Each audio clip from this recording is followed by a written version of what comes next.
नमस्कार दोस्तों, संपूर्ण शिव महापुराण पार्ट 2। ओम नमः शिवाय। पापी देवराज की मुक्ति की कथा। सूत जी बोले, हे श्रेष्ठ ऋषियों, जो दुराचारी, पापी, कामी एवं दुष्ट जन हो वे भी इस कथा के द्वारा शुद्ध हो जाते हैं।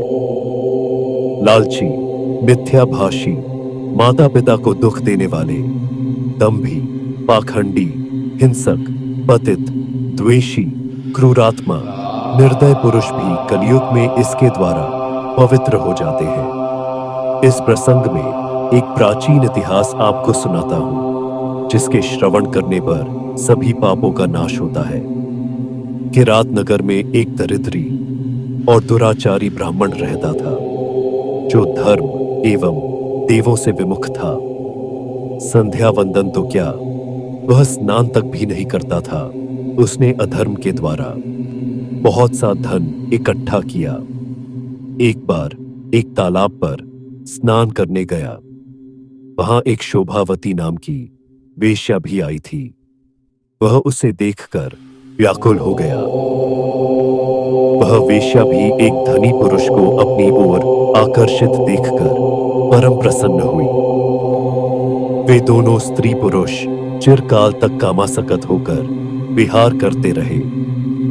उस ब्राह्मणा को उसके माता पिता आदि ने बार बार समझाया, परंतु उसने उनकी एक न मानी।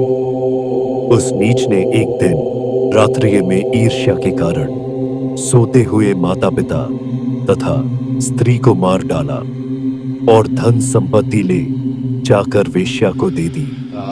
दैवयोग से वह प्रतिष्ठापुर में आया। वहां उसने एक शिवालय देखा, जिसमें अनेक साधुजन एकत्र थे।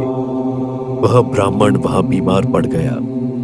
इसी अवस्था में उसने एक ब्राह्मण के मुख से शिव जी की परम पवित्र कथा सुनी। एक मास के अनंतर वह देवराज नामक ब्राह्मण मर गया।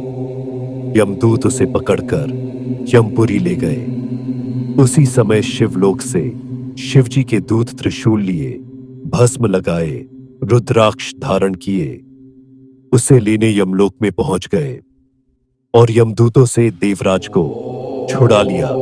फिर उसे दिव्य विमान पर चढ़ाकर कैलाश पर ले जाने लगे। उस समय यमपुरी में भारी कोलाहल हुआ। उसे सुनकर स्वयं यमराज वहां आए और साक्षात शिव के समान उनके 4 दूतों को देखकर उनकी यथाविधि पूजा की। धर्मराज ज्ञान के द्वारा सब कुछ जान गए थे। दूतों ने ब्राह्मण को ले जाकर दया के सागर शिव को अर्पित किया। हे मुनि, शिव की यह कथा परम पावनी है, जिसके श्रवण मात्र से महापापी ब्राह्मण भी मुक्त हो गया। अतः शिव पुराण की कथा को विधि पूर्वक सुनने से तो अमर फल की प्राप्ति होती है। संपूर्ण शिव महापुराण सुनने के लिए चैनल को सब्सक्राइब कर ले और वीडियो को लाइक करके कमेंट में ओम नमः शिवाय लिख दो। और अगले पार्ट में हम चंचूला की कथा पढ़ेंगे। धन्यवाद।